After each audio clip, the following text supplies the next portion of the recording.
Binusisi ng Finance, Budget and Management Subcommittee C ng BTA Parliament ang 8.606 billion pesos proposed budget ng Ministry of Health para sa taong 2026.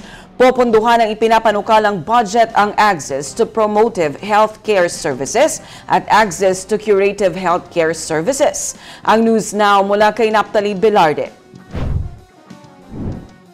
Ipinapanukala ng Ministry of Health ang 8.606 billion pesos budget para sa taong 2026.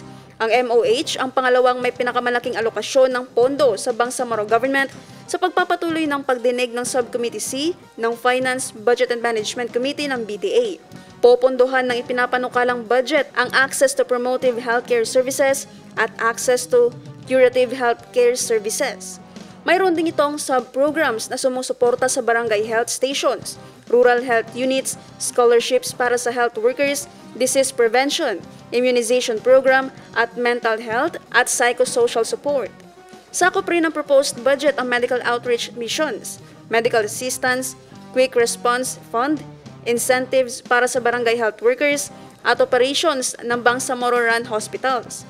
Sa kasalukuyan, mayroong 1,052 barangay health stations ang BARMM, 131 rural health units, 27 hospitals, 2 drug rehabilitation centers, 17 women and children protection units, at 14 temporary treatment at monitoring facilities. Naphtali Velarde, iMinds, Philippines.